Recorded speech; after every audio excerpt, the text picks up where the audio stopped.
hidayah, agar dengan hidayah itu kita bisa melakukan perbuatan baik, wa tarkal munkarat, juga minta kepada Engkau agar mampu meninggalkan segala yang mungkar.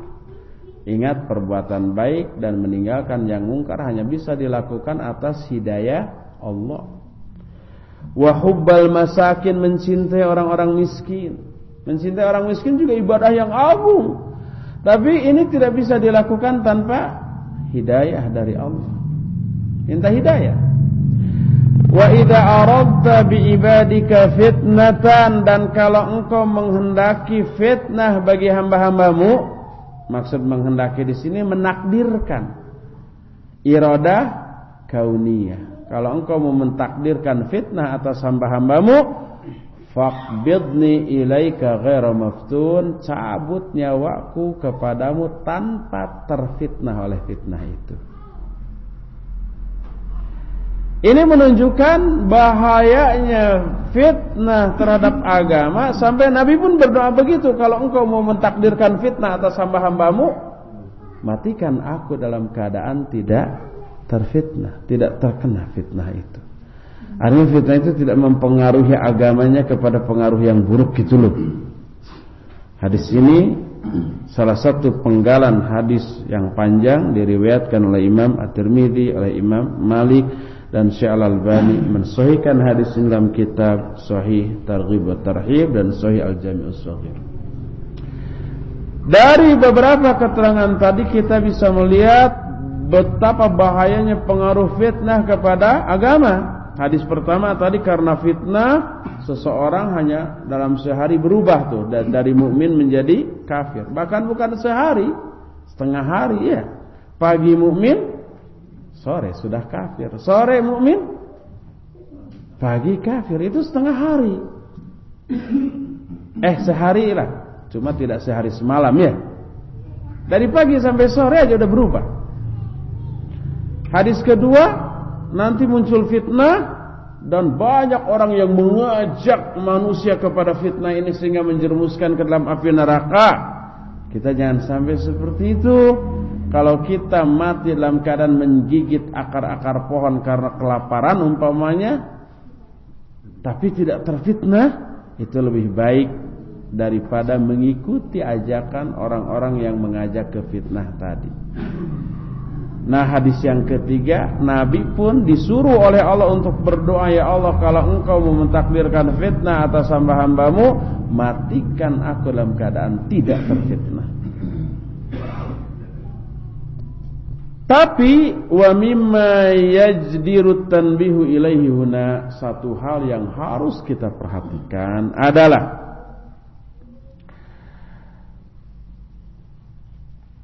an tamannal mauta fi ghairi ta'arrudil fitani syadidah, tentang meminta mati tapi bukan dalam keadaan merajalelanya fitnah yang dahsyat. Hanya karena meminta mati karena godaan yang tidak seberapa, ini tidaklah disyariatkan. Hanya umpamanya didera sedikit kesulitan ekonomi, ya Allah, daripada miskin begini gak punya mobil mah lebih baik matikan, ya Allah. Orang tua, ibu-ibu, bapak-bapak punya anak yang menjengkelkan, nakalnya, bandelnya bukan main, mungkin turunannya. Saking jengkelnya, ya Allah, daripada saya jengkel sama anak-anak, matikan saja, baik saya atau anak-anaknya. Salah satulah gitu ya. Ini tidak boleh. Nabi SAW melarang hal itu. Sebuah hadis dari Anas bin Malik radhiyallahu anhu, dia berkata bahwa Nabi SAW bersabda, la yatamannayanna ahadukumul mauta lidurrin nazala bihi, fa in kana labudda mutamanniyan falyaqul Allahumma ahyini ma kanatil hayatu khairan li wa tawaffani idza kanatil wafatu khairan li. Janganlah salah seorang di antara kalian meminta mati karena musibah yang teralami. Musibah yang wajar, semua orang pasti mengalami musibah itu. Melamar ahwat, oleh ahwat ditolak, lalu berdoa, ya Allah, daripada ditolak sama ahwat ini, cabut nyawa saya, Allah, daripada nggak jadi ke ahwat ini. Memang ahwat cuma satu, banyak. Karena ditolak lamaran lalu minta mati, nggak boleh. Kalau dia mau tidak mau kepepet karena umpamanya musibahnya begitu dahsyat, hampir-hampir kita tidak mampu memikulnya, sehingga terdesak minta mati, maka hendaklah dia berdoa, ya Allah, hidupkan saya bila hidup adalah lebih baik bagi saya, dan wafatkan saya apabila wafat itu lebih baik bagi saya. Kita nggak tahu mana yang lebih baik, kan? Hidup atau mati, gitu kan? Secara menurut emosi kita pada saat itu, kayaknya mati lebih baiklah daripada hidup. Belum tentu loh. Mungkin hidup lebih baik daripada mati, tapi kita juga belum tahu, siapa tahu memang mati lebih baik. Maka serahkan kepada Allah. Ya Allah, hidupkan saya kalau kehidupan itu lebih baik bagi saya, dan matikan saya kalau kematian itu lebih baik bagi saya. Tidak boleh, ya Allah, pokoknya apapun yang terjadi matikan saya lah. Nggak boleh. Itu namanya istiqjal. Istiqjal itu gurung-gusuh, kesusu, bahasa Jawanya mah. Iya man, kesusu apa man? Bukan susu, kesusu.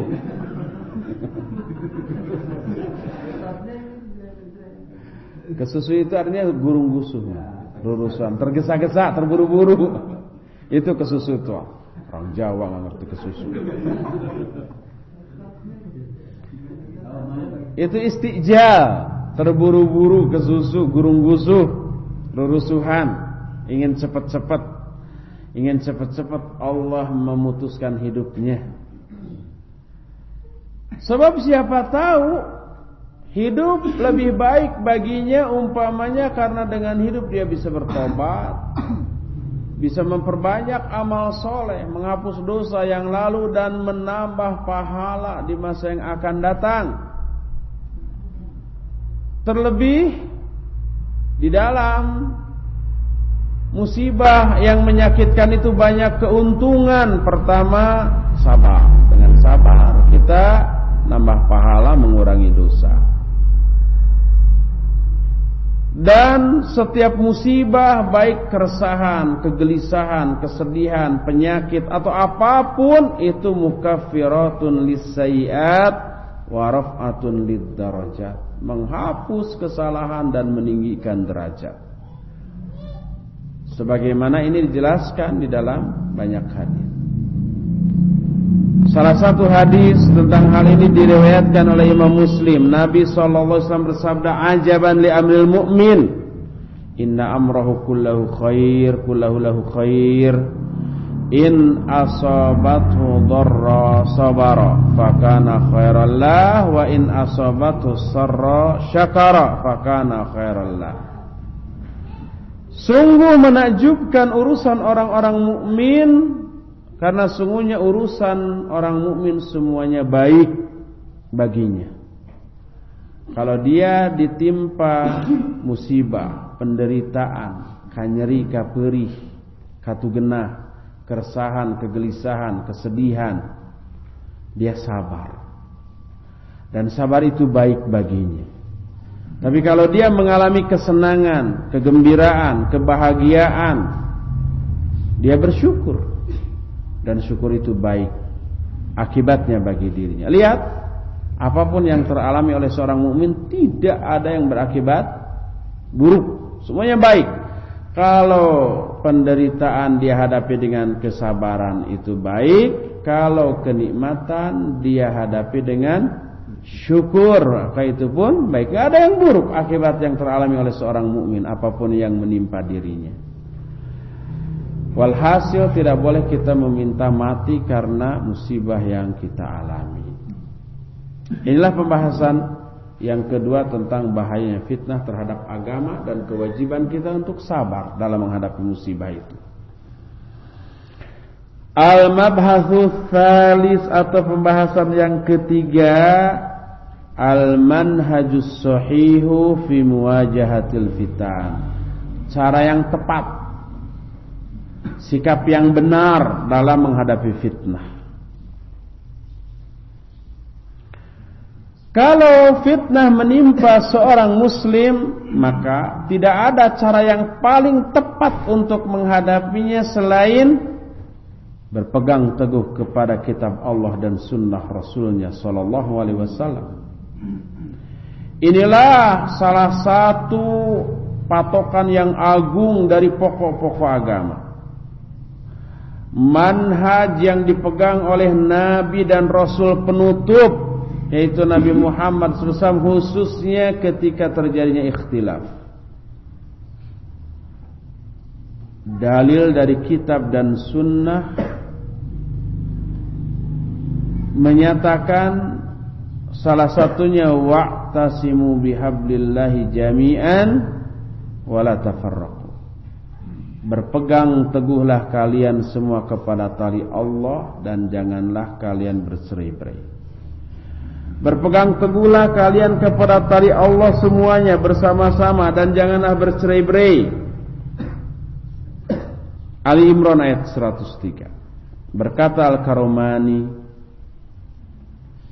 al-muradu bil habli al-kitab wa sunnah, wal muradu bil kitab al-Qur'an al-muta'abbad bitilawatih, wa bis sunnah ma ja'an nabi sallallahu alaihi wasallam min aqwalihi wa af'alihi wa taqririhi wa ma hamma bi fi'lihi. Kata Al-Karaman, yang dimaksud tali Allah di sini adalah kitab dan sunnah. Berpegang teguhlah kalian kepada tali Allah, maksudnya berpegang teguh kepada kitab dan sunnah. Yang dimaksud dengan kitab adalah Al-Quran yang dianggap ibadah ketika membacanya. Dan yang dimaksud dengan sunnah adalah segala yang datang dari Nabi SAW, baik berupa ucapannya, berupa perbuatannya, berupa diamnya, dan berupa rencana atau cita-cita untuk melakukannya. Itu sunnah dampak. Ucapannya, contoh Nabi bersabda begini, itu ucapannya, itu sunnah. Kedua, perbuatannya, umpama kata para sahabat, aku melihat Nabi melakukan ini, itu juga sunnah, perbuatan Nabi yang dilihat oleh sahabat. Atau takrir itu diamnya Nabi terhadap perbuatan sahabat. Diam, tidak dilarang, tidak dicela. Diamnya Nabi menunjukkan yang dilakukan oleh sahabat itu benar. Kalau salah pasti ditegur. Contoh ketika Khalid bin Walid menyembelih dan memakan daging dhab. Dhab ini tidak ada di Indonesia, adanya di negeri sana, di Syam. Tapi kemudian orang menyatakan sejenis bayawak. Kata Al-Imam Ibnu Qayyim dalam kitab At-Tibbun Nabawi, daging bayawak, daging dhab, bukan bayawak tapi daging dhab, yuqawwi syahwatal jima', menguatkan syahwat jima'. Coba cari dhab itu. Di Tasik nggak ada, itu bayawak. Beda dengan dhab. Kata Imam Ibnu Qayyim, la ya'ishu illa fi Syam, tidak hidup di negeri lain kecuali di sana. Jadi harus pergi ke sana tuh. Insyaallah. Boleh, coba Pak Dindin, Ibnu Qayyim. Bukan nggak boleh dimakan, boleh, tetapi Bukan dob, tapi sejenis itu, tapi belum tentu fungsinya sama dengan dob.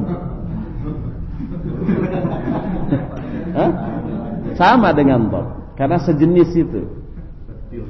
Cuma khasiatnya belum tentu sama gitu saja. Boleh kalau mau makan bayawak, boleh kalau demen. Tapi fungsinya belum tentu sama. Udahin lagi Ramadan. Jadi itu takrir. Nabi diam ketika Khalid bin Walid dan para sahabat memakan itu, dan Nabi ditawari tapi nggak mau karena itu nggak ada di negeri kita. Tapi Nabi membiarkan. Itu takrir. Kalau ham, cita-cita, rencana. Kata Nabi SAW ketika saum Asyura pada tanggal 10, dikabarkan bahwa Yahudi juga saum pada tanggal itu. Kata Nabi, tahun depan saya mau saum dari tanggal 9-nya. Rencana tuh. Belum tahun depan beliau sudah meninggal. Itu juga sunnah. Sunnah hammiyah disebutnya. Ada 4 macam sunnah. Qauliyah, fi'liyah, takririyah, dan hammiyah. Itu juga sunnah. Dan itulah tali Allah. Tali Allah itu Al-Quran dan As-Sunnah. Berkata Ibnu Battal rahimahullah, la ismata li ahadin illa fi kitabillah au sunnati rasulillah au fi ijma'il ulama ala makna fi ahadihima. Tidak ada yang bisa menyelamatkan seorang pun dari fitnah kecuali berpegang teguh kepada kitab Allah atau sunnah Rasul atau ijma' ulama yang sesuai dengan salah satu di antara dua tadi, Quran atau Sunnah. Dalam An-Nisa 59 Allah pun berfirman, ya ayyuhalladzina amanu atiiullaha wa atiiur rasula wa ulil amri minkum fa in tanaza'tum fi syai'in farudduhu ila Allahi war rasul in kuntum tu'minuna billahi wal yawmil akhir dzalika khairu wa ahsanu ta'wila. Hai orang-orang yang beriman, taatilah Allah, taatilah Rasul dan ulil amri di antara kalian. Kalau kalian berselisih tentang suatu perkara, maka kembalikanlah perkara yang diperselisihan itu kepada Allah dan Rasulnya. Kalau kalian beriman kepada Allah dan hari akhir, itulah yang lebih baik dan lebih bagus hasilnya, akibatnya. Kita lihat di dalam ayat ini, Allah mengaitkan keimanan seseorang kepada Allah dan hari akhir dengan sikap orang itu ketika berselisih, berbeda pendapat dengan yang lain. Kembalikan kepada Allah dan Rasulnya kalau kalian beriman. Kalau nggak beriman mah ya nggak perlu kepada Al-Quran dan As-Sunnah. Jadi bukti seorang iman kepada Allah dan hari akhir dilihat dari bagaimana ketika dia berselisih. Kembalikan kepada Al-Quran dan As-Sunnah. Di dalam ayat yang mulia ini Allah subhanahu wa ta'ala memerintahkan untuk mengembalikan semua perkara yang diperselisihkan oleh manusia kepada Al-Quran dan As-Sunnah, kepada Allah dan Rasulnya, kepada kitab dan sunnahnya. Sebab dalam Al-Quran dan As-Sunnah ada rincian tentang semua masalah yang diikhtilafkan. Baik penjelasan itu yang sharih, yang gamblang, ataupun yang umum, yang global, ataupun isyarat, ataupun tanbih atau peringatan, ataupun mafhum, sesuatu yang bisa difahami. Mafhumul iqtida disebutnya di dalam tarikh tasyriyah. Mafhumul iqtida itu memahami kandungan sebuah ayat yang kandungannya tersirat tapi tidak tersurat. Oleh sebagian orang kandungan ini tidak tertangkap, tapi oleh sebagian yang lain tertangkap. Contoh, ketika turun ayat terakhir, al-yauma akmaltu lakum dinakum wa atmamtu alaikum ni'mati wa raditu lakumul Islam madina, yang menunjukkan Islam sudah sempurna. Orang-orang para sahabat senang gembira, agama kita sudah sempurna. Ada satu yang menangis sedih, yaitu Abu Bakar, sedih menangis. Ditanya oleh para sahabat, bukankah agama kita sudah sempurna? Iya. Lalu kenapa kamu sedih bukannya gembira? Kata Abu Bakar, ya betul, kita gembira dengan sempurnanya agama kita. Tapi ayat ini menyiratkan kematian Rasul SAW sudah dekat. Sebab kalau agama sudah sempurna, tugas beliau selesai. Kalau tugasnya selesai, untuk apa lagi beliau hidup panjang di dunia ini? Kan gitu. Jadi ayat ini mengisyaratkan sudah dekatnya ajal Rasul sallallahu alaihi wasallam. Makanya saya menangis. Baru sahabat lain sadar. Akhirnya bareng-bareng menangis. Dan benar 81 hari setelah ayat ini turun beliau meninggal sallallahu alaihi wasallam. Kembali ke Ar-Rafiqul A'la. Ini mafhum, ini pemahaman yang bisa diambil dari suatu ayat yang hanya bisa difahami oleh orang tertentu, tidak oleh sembarang orang. Ada yang seperti itu. Atau bisa dengan kias penjelasan itu, karena kitab Allah dan sunnah Rasulnya merupakan asas fondasi bagi bangunan agama ini. Tidak akan tegak iman seseorang tanpa berpegang teguh kepada keduanya, Al-Quran dan As-Sunnah, dan mengembalikan semua masalah yang diperselisihkan kepada Al-Quran dan As-Sunnah merupakan syarat iman yang harus ditunaikan. Makanya kata Allah, kembalikan kepada Al-Quran dan As-Sunnah kalau kamu beriman kepada Allah dan hari akhir. Dikaitkan antara iman kepada Allah dan hari akhir dengan mengembalikan kepada Quran Sunnah ketika ada masalah. Masalah yang diperselisihkan di kalangan umat, baik dalam masalah usul atau yang furu'. Yang usul itu yang pokok, yang furu' itu yang cabang, yang ranting. Kalau tidak dikembalikan kepada kitab Al-Quran dan Sunnah yang sahihah, maka tidak akan diketahui mana yang benar, mana yang salah. Akhirnya orang ngambang dalam permasalahan itu. Kadang-kadang satu sama lain bertindak kriminal kepada yang lainnya, kepada lawannya, dengan cara mencela, mengumpat, mengejek, bahkan takfir dan tabdi atau tafsir. Takfir itu apa? Menganggap kafir kepada orang lain, kepada lawan pendapatnya. Tabdi' itu menganggap bid'ah kepada lawan pendapatnya. Tafsik itu menganggap fasik kepada lawan pendapatnya. Kadang-kadang terjadi pemukulan dan pembunuhan. Ini fitnah yang besar. Waliyadzubillah. Dalam sebuah hadis yang diterima dari Irbad bin Sariyah radhiyallahu an, kata Irbad, wa adhana Rasulullah SAW mawdi'atan darafat minhal uyun wa wajilat minhal qulub. Faqulna ya Rasulullah, inna hadhihi la mau'idhatun wadi', famadha ta'hadu ilaina. Kata Irbad, suatu hari Rasul SAW mengajari kami dengan pengajaran yang membuat air mata bercucuran dan hati pun bergetar.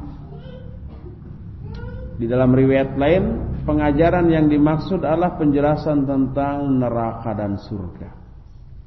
Penjelasannya begitu menyentuh, sehingga membuat hati orang yang mendengar itu bergetar. Air mata pun tidak bisa dibendung bercucuran dengan derasnya.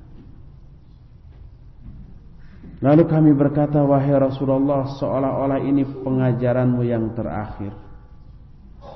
Lalu apa yang engkau perintahkan, engkau wasiatkan, engkau nasihatkan kepada kami?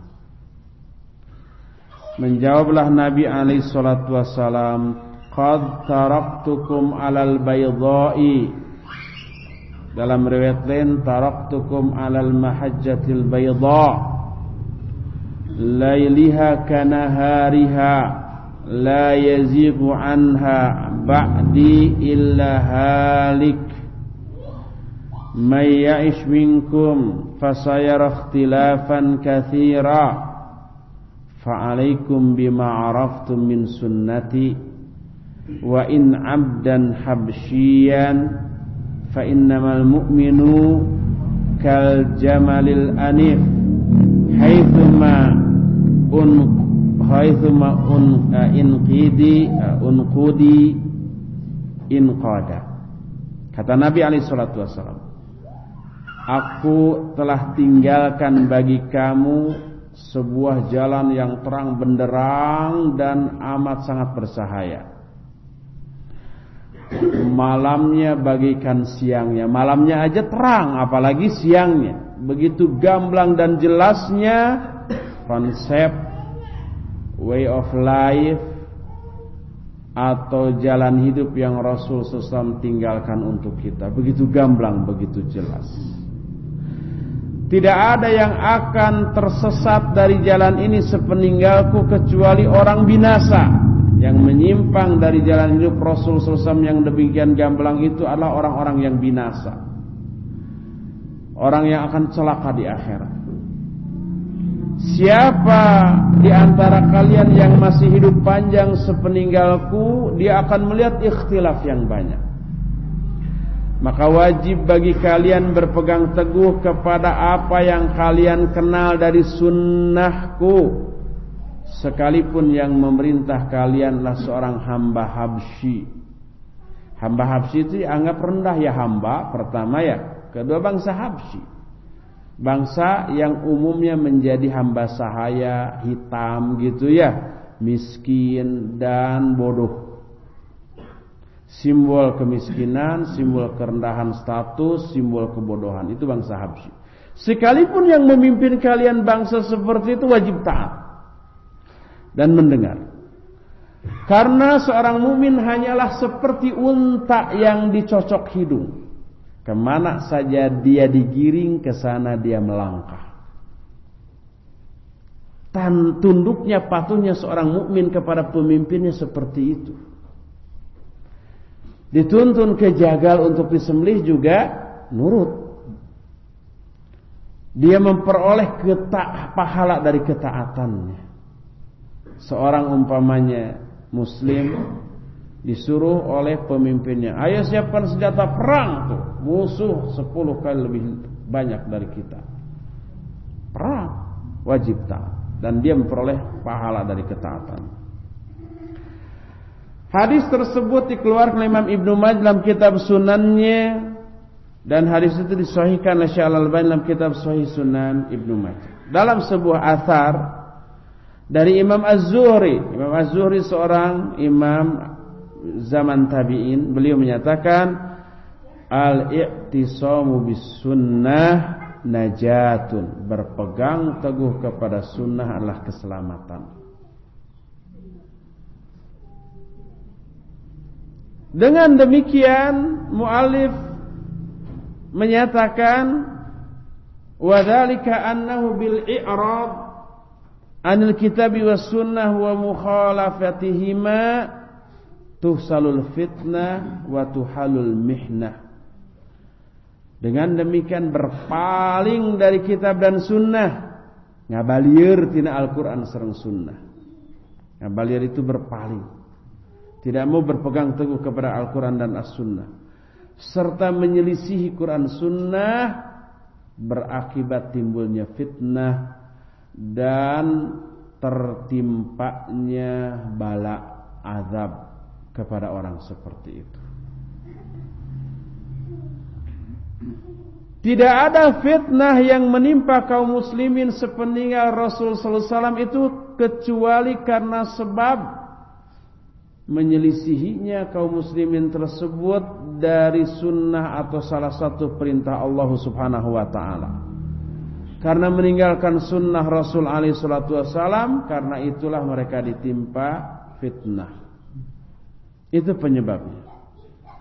Oleh karena itu, berjihad untuk berpegang teguh kepada sunnah di tengah-tengah merajalelanya fitnah adalah sesuatu yang berat. Sebuah hadis dari Abdullah bin Mas'ud radhiyallahu anhu, Rasul sallallahu alaihi wasallam menyatakan, al-mutamassiku bi sunnati inda ikhtilafi ummati kal qabidi 'alal jamr. Berpegang teguh kepada sunnahku di tengah-tengah ikhtilafnya umatku itu seperti orang yang memegang bara api. Dipegang apa yang terasa? Panas. Makin dipegang, makin ditiup supaya bara apinya nyalanya tambah besar, makin panas. Artinya sunnah begitu, dipegang itu banyak godaan, banyak gangguan. Semakin dihidupkan, semakin dahsyat ujian. Kalau bara api itu kita tidak mau panas, dilempar, kita selamat, tidak akan panas, tapi bara api itu padam. Seperti itu sunnah. Kalau sunnah itu dipegang, banyak ujian, banyak godaan. Kalau sunnah itu dilemparkan, ditinggalkan, kita tidak akan lagi dapat ujian atau godaan, tapi sunnah itu padam, tidak lagi menyinari, menerangi langkah-langkah hidup kita. Coba amalkan sunnah oleh ikhwan atau akhwat. Kita umpamanya salah satu sunnahnya jenggot, ya. Nanti jangan dulu ke sana, diprotes akhwat. Ngatung ketika pakai celana atau sarung. Jalan ya pakai jenggot yang ngatung, langsung diteriaki ada kambing kebanjiran nih. Pantas kambing saya nggak ada di kebun ini, ternyata ada di sini. Disebut kambing orang yang mengamalkan sunnah. Coba akhwat bersadar jalan di hadapan orang-orang fasik. Wah, ada ninja, ada kuntilanak, ada bebegig sawah. Bebegig itu orang-orangan sawah. Seabrek celaan. Sekarang lebih baru, wadah rombongan teroris lewat. Itu kan kebetulan orang yang dituduh teroris penampilannya persis seperti kita ya. Berjenggot, bergamis, ngatung, istri-istrinya bersadar. Kita persis begitu banget. Seperti itulah fitnah yang muncul, godaannya. Kalau sunnah ini diamalkan, dipegang teguh. Kalau nggak mau disebut ninja, tanggalkan itu jilbab akhwat. Tidak akan disebut ninja lagi. Bahkan digandrungi, waduh indah banget itu tubuhnya, itu kulitnya mulus banget tuh, gitu ya. Nggak ada fitnah bentuk lain muncul, fitnah bentuk yang baru, godaan seperti itu. Selalu ada risiko dalam semua sikap dan perbuatan. Jadi jalan dan sikap yang benar menghadapi fitnah adalah berpegang teguh kepada kitab Al-Quran dan As-Sunnah. Tapi ada risiko. Risikonya adalah adanya ujian dan godaan. Inilah muqaddimah tentang masalah fitnah yang berisi makna fitnah, bahaya fitnah terhadap agama, dan jalan keluar dari fitnah atau cara yang benar dalam menghadapi fitnah, yaitu berpegang teguh kepada Al-Quran dan As-Sunnah. Sekarang kita masuk bab awal, dimulai dari fitnah masa lalu. Bab awal ini berisi 2 fasal.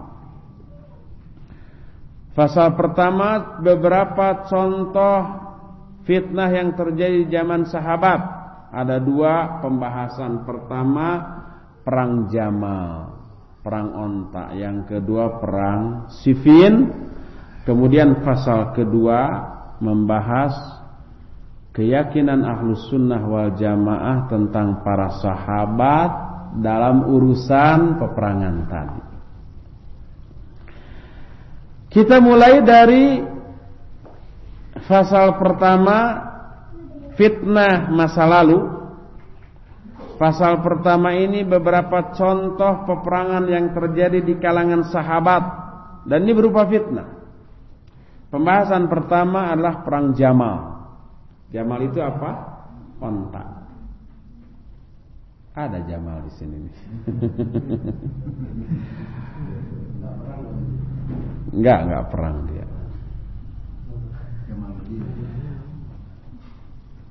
Perang Jamal. Kitab-kitab tarikh menjelaskan setelah terbunuhnya Utsman bin Affan sebagai khalifah yang ketiga, dibaiatlah khalifah yang keempat siapa? Ali bin Abi Thalib radhiyallahu an. Di sini terjadi fitnah besar antara kaum muslimin karena terjadinya peperangan antara dua tentara yang besar. Pertama, tentara Aisyah radhiyallahu anha ummul mukminin yang bergerak ke Basrah untuk menuntut balas terbunuhnya Khalifah Ar-Rasyid Utsman bin Affan. Di satu pihak itu tentara Aisyah, di pihak lain tentara Ali bin Abi Thalib. Terjadilah peperangan di Basrah yang dikenal dengan perang Jamal karena Aisyah radhiyallahu anha menunggang unta. Di atas pelana untanya itu Aisyah di sana bertengger memimpin pasukannya memerangi Ali bin Abi Thalib radhiyallahu anhuma. Peperangan ini disebut perang unta karena Aisyah memakai unta. Peperangan ini berakhir dengan kekalahan di pihak Aisyah.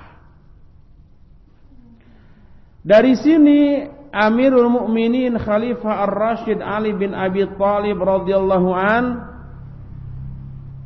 memerintahkan beberapa orang untuk memikul pelana unta yang dipakai oleh Aisyah dengan melangkahi mayat-mayat yang bergelimpangan hasil dari perang itu untuk dibawa ke Basrah lagi. Setiap kali Khalifah Ali bin Abi Thalib melewati mayat-mayat yang bergelimpangan, dia bertarahum, mendoakan rahmat kepada mayat itu. Kata Ali, "Ya'izzu alayya an ara Quraisyan sur'a." Sangat berat rasa olehku melihat orang-orang Quraisy bergelimpangan jadi mayat. Ketika melewati mayat Tolha itu lawannya, lawan Ali bin Abi Thalib dan gugur di sana. Dia berkata, "Lahfi alaika ya Aba Muhammad, inna lillahi wa inna ilaihi raji'un." Duka citaku atas dirimu wahai Abu Muhammad. Sesungguhnya kita semua milik Allah dan hanya kepada Allah kita semua akan kembali. Lalu Ali bin Abi Thalib menyolatkan mayat dari kedua belah pihak, termasuk mayat musuh-musuhnya di perang Jamal tersebut, karena mereka sama-sama muslim. Disolatkan, tidak mentang-mentang ini musuhlah, musuh raja, lung, tidak perlu disolatkan. Enggak begitu, disolatkan dan tarahum, didoakan rahmat. Ummul Mukminin Aisyah radhiyallahu anha bertanya tentang orang-orang yang terbunuh dalam perang itu di kalangan tentaranya dan di kalangan tentara Ali. Setiap kali ada orang yang dikenalnya meninggal, baik dari tentaranya atau tentara Ali, Aisyah juga bertarahum dan mendoakan kebaikan serta ampunan. Ketika Aisyah mau keluar dari Basrah, Khalifah Ali bin Abi Thalib mengutus beberapa orang kepada Aisyah dengan seluruh perbekalan dan kendaraan yang dibutuhkan oleh Aisyah. Dari Basrah mau kembali ke Madinah. Nih diberikan kendaraan, perbekalan yang cukup.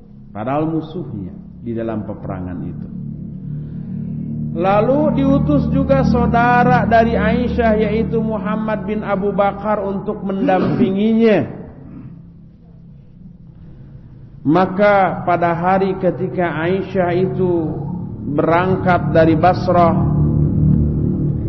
Aisyah mendoakan manusia, mendoakan mereka semuanya yang kawan ataupun lawan, lalu mengatakan, ya bunayya la ya'tab ba'duna ala ba'd, innahu wallahi ma kana baini wa baina Ali fil khadim illa ma yakunu bainal mar'ah wa ahmaiha, wa innahu ala mu'tabati limanil akhyar laminal akhyar.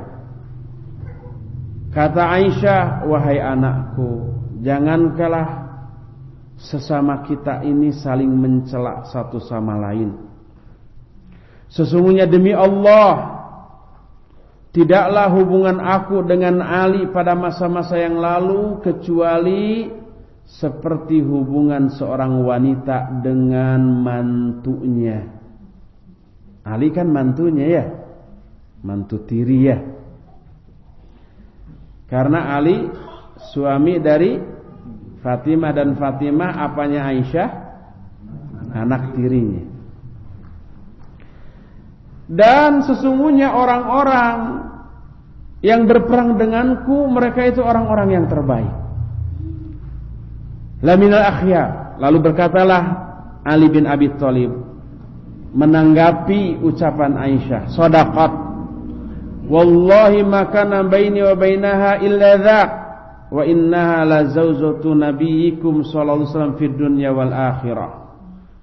Benarlah Aisyah dengan ucapannya. Demi Allah, tidak ada hubungan antara aku dengan dia pada masa yang lalu kecuali seperti yang diomongkan Aisyah. Benar, akrab. Dan sungguhnya beliau adalah istri Nabi kalian di dunia dan di akhirat. Lalu berjalanlah Ali bersama Aisyah mengantar beberapa mil.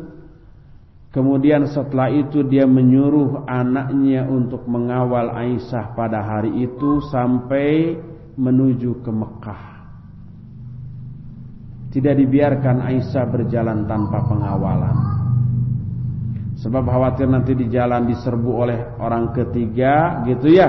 Lalu orang ketiga yang menyerbu Aisyah dan membunuhnya itu mengaku pengikut Ali gitu kan. Oh, itu tambah gede itu fitnahnya.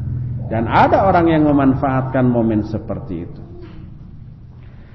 Satu hal yang wajib diingat adalah bahwa saat itu Abdullah bin Sabah, semoga Allah memberikan hal yang amat layak bagi Abdullah bin Sabah ini. Si penulis tidak menyatakan laknatullahi alaihi, enggak. Abdullah bin Sabah itu siapa? Gembong munafik. Atau tidak, ghafarallahu lah, tidak, semoga Allah mengampuninya, tidak. Sebab dia tidak tahu mana yang layak untuk orang ini, laknat atau keampunan. Makanya diserahkan, alaihi minallahi ma yastahiq, semoga Allah memberikan hal yang layak, yang sangat pantas bagi dia. Abdullah bin Sabah. Abdullah bin Sabah dan pengikutnya orang yang berada di balik layar dinyalakannya api fitnah ini. Abdullah bin Sabah mencoba menebar provokasi ke kedua belah pihak untuk menyalakan kebencian dan provokasi agar permusuhan antara kedua kelompok ini semakin berkobar. Tapi ketika kedua kelompok ini semakin damai, maka Abdullah bin Sabah pun memprotes perdamaian ini kepada Ali bin Abi Thalib. Dia ingin terus-terusan perang. Itu sepintas tentang perang Jamal. Inilah fitnah yang pertama. Kalau di dalam kitab Mukhtasar Ma'arijul Qabul itu lebih dirinci, ada kejadian-kejadian yang merinci kenapa peperangan ini bisa terjadi. Dan kenapa yang terlibat itu para sahabat besar. Kenapa mereka bisa terprovokasi. Karena memang situasinya sangat memungkinkan itu pasti terjadi di kalangan siapapun. Mereka orang-orang terbaik. Sahabat itu kan orang-orang terbaik. Di kalangan terbaik aja bisa terjadi, apalagi di kalangan orang-orang seperti kita gitu ya. Mudah terhasut. Yaitu ketika malam hari Utsman bin Affan sudah terbunuh begitu ya. Ali bin Abi Thalib dan para sahabatnya juga sedang tertidur. Ada suara bergemuruh pasukan berkuda. Lalu ada orang yang meneriaki Ali bin Abi Thalib mau dibunuh, mau diserang, mau diserbu. Padahal itu provokasi dari orang-orang munafik Abdullah bin Sabah dan pengikut-pengikutnya dengan sepasukan berkudanya. Kepada pihak itu sebaliknya Ali mau menyerang, kepada pihak Ali sebaliknya Ali mau diserang. Diprovokasi, wah ada serangan mau membunuh Ali. Langsung para sahabat ambil pedang, langsung siapapun yang lewat dihadapi. Terjadilah perang. Karena kelompok Ali mendengar provokasi ada serangan ke Ali. Kelompok itu mendengar ada serangan ke Muawiyah dan kawan-kawannya. Udah langsung. Pedang sudah di tangan masing-masing, berada dalam keadaan gelap. Tidak ada yang bisa dilakukan kecuali masing-masing ijtihad. Wah, siapa yang membunuh Ali? Saya tamengnya. Beliau adalah khalifah. Seperti itu. Akhirnya terjadi peperangan seperti itu. Dan terus berlanjut setelah jatuhnya korban, nggak bisa dihentikan lagi.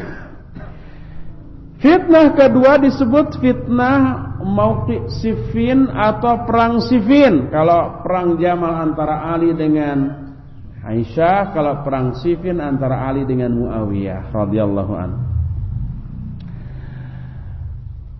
Sebagaimana terjadinya fitnah antara kaum muslimin selalu berkaitan dengan masalah-masalah pribadi. Maka ketika Utsman bin Affan terbunuh, Muawiyah bin Abi Sufyan menuntut balas. Menuntut balas, tidak mau berbaiat kepada Ali bin Abi Thalib sebagai khalifah sampai Ali membunuh pembunuh Utsman.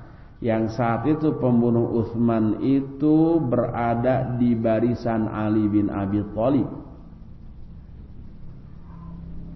Ali di dalam kitab Mukhtasar Ma'arijul Qabul dihadapkan pada dua pilihan. Pilihan pertama mengeksekusi pembunuh Utsman, tapi tidak bisa membunuh begitu saja tanpa pengadilan. Ini masalah pertama yang dihadapi Ali. Masalah kedua, masalah kekhalifahan yang diisukan banyak yang tidak mau taat, dan ini mengancam keutuhan persatuan kaum muslimin. Mana yang lebih besar? Ali memilih dulu membereskan masalah kekhalifahan. Nanti setelah ini beres, baru itu dieksekusi, disidang. Tapi ditundanya mengeksekusi pembunuh Utsman difahami oleh pihak tertentu sebagai perlindungan Ali kepada pembunuhan Utsman, sehingga tersirat seolah-olah Ali menyetujui pembunuhan Utsman. Timbul kesalahpahaman. Maka Muawiyah beserta pengikutnya yang sudah diprovokasi tidak mau membaiat Ali bin Abi Thalib sebelum pembunuh Utsman itu dibunuh. Maka keluarlah Khalifah Ali bin Abi Thalib menuju Syam yang diisukan tidak mau berbaiat kepada Ali bin Abi Thalib untuk tabayyun. Kalau ternyata betul membangkang, diperangi. Karena Ali datang dengan pasukan yang dipastikan menurut Muawiyah akan memerangi mereka, mereka pun siap menyambut serangan itu. Kesalahpahaman ini yang mendorong kedua-duanya untuk terjadinya peperangan. Terjadilah perang, dan salah satu pengikut Ali bin Abi Thalib yaitu Ammar bin Yasir radhiyallahu anhuma, pengikut Ali, dan Ammar terbunuh di sana. Ingatlah orang-orang kepada sabda Nabi SAW kepada Ammar dulu. Kata Nabi, taqtulukal fi'atul baghiyah, kamu nanti matinya akan dibunuh oleh kelompok pemberontak. Ternyata Ammar bin Yasir mati dibunuh oleh pengikut Muawiyah. Ketika ingat hadis ini, para pengikut Muawiyah terkejut. Walah, dulu Nabi pernah berkata bahwa Ammar bin Yasir akan dibunuh oleh kelompok pemberontak. Kalau gitu kita dong ke pemberontak itu ya. Wah, ya kalau begitu yang benar Ali. Tobatlah mereka kembali ke barisan Ali bin Abi Thalib. Melihat itu Muawiyah yang juga cerdas dengan penasihatnya Amr bin As mulai mendebar provokasi. Yang membunuh Ammar bukan kita tapi Ali. Sebab Ali lah yang mengajak Ammar ke peperangan ini sehingga terbunuh. Jadi Ali lah yang menjadi penyebab kematian Ammar. Jadi Ali lah yang membunuh. Kalau begitu pemberontak itu adalah Ali. Mikir lagi, oh iya ya, belot lagi ke Muawiyah. Itu orang bodoh begitu. Bagaimana jawaban Ali? Ali juga tidak kalah cerdas. Kata Ali, oh kalau begitu yang membunuh Hamzah bin Abdul Muttalib adalah Rasul sallallahu alaihi wasallam. Karena Rasulullah yang membawa Hamzah ke perang Uhud. Apa mungkin begitu? Mikir lagi, iya ya, belot lagi. Orang bodoh itu kayak begitu. Lancak, linci, luncat, mulang, udar, tina tali gadang. Itu nggak ada terjemahannya itu. Itu sikap orang-orang bodoh nggak punya pendirian kayak begitu tuh. Mudah sekali terprovokasi. Mudah dibeli satu penjelasan, mudah terhasut, terpengaruh. Iya ikut, belot lagi, bolak-balik sampai dekok. Maka terbunuhnya Ammar bin Yasir radhiyallahu anhu di tangan penduduk ahli Syam, penduduk Syam yang merupakan pengikut Muawiyah radhiyallahu an. Lalu mayatnya dibawa oleh Khalifah Ali bin Abi Thalib. Lalu peperangan pun terus berlanjut sampai Ali menang dan terdesaklah kelompok Muawiyah. Ketika terdesak, maka kelompok Muawiyah pun mengacungkan mushaf di ujung tombaknya sambil menyatakan, hadza bainana wa bainakum, inilah yang memutuskan perkara antara kami dan kalian. Al-Quran ini. Qad fanan nasu faman lil-thagur wa man li jihadil musyrikin wal kuffar. Kata kelompok Muawiyah, banyak sudah korban yang berjatuhan, lalu siapa yang akan menjaga perbatasan kita? Siapa yang akan berperang, berjihad melawan orang-orang musyrik dan kufar kalau kita berperang? Itu mereka omongkan setelah kalah ya, bukan dari awal gitu ya. Akhirnya terjadi gencatan senjata. Terjadilah perundingan. Ali mengutus Abu Musa al-Ash'ari radhiyallahu an, dan Muawiyah mengutus Amr bin As radhiyallahu an. Lalu terjadilah perundingan. Perundingan ini berakhir dengan diturunkannya Ali menjadi khalifah dan diangkatnya Muawiyah menjadi khalifah. Karena ini strategi. Pinter-pinter strategi. Kalau Abu Musa al-Ash'ari radhiyallahu an polos-polos aja. Kesepakatan dia dengan Amr bin As sudah begini. Sekarang kita turunkan dulu dua-duanya. Ali tidak menjadi khalifah, Muawiyah juga tidak menjadi khalifah, lalu serahkan pemilihan khalifah kepada orang banyak. Baik, itu bagus. Silakan kamu umumkan duluan, kamu dari pihak Ali menurunkan Ali dari jabatan khalifah, nanti giliran saya. Lalu Abu Musa pun berpidato di hadapan orang banyak bahwa saya atas nama pihak Ali bin Abi Thalib menurunkan Ali dari jabatan kekhalifahannya.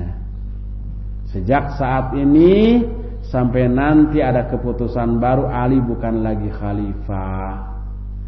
Sudah turunlah Ali. Masuk Amr bin As, kalian sudah dengar. Ali sudah diturunkan menjadi khalifah. Dengan demikian tinggal tersisa satu khalifah, dan inilah satu-satunya yang berhak dan diakui bersama, Muawiyah bin Abi Sufyan. Strategi politik itu begitu. Kesepakatan awal enggak begitu. Sampai akhirnya ya Ali tentu saya tidak terima terus perang, dan akhirnya Ali radhiyallahu anhu gugur sebagai syahid di sana. Inilah perang Siffin, perang antara Ali bin Abi Thalib dengan Muawiyah yang sudah berakhir peperangan itu dengan keunggulan Ali. Tetapi pihak Muawiyah kemudian mengajukan perundingan, dan hasil perundingan itu Ali kalah. Menang perang, kalah berpolitik. Ya. Muawiyah kalah perang tapi menang dalam hal berpolitik. Apakah ini sifat ada salah satu bentuk kelicikan pihak Muawiyah? Para ulama tidak menyebut seperti itu. Itulah ijtihad mereka yang menurut mereka itu benar berdasarkan Quran Sunnah.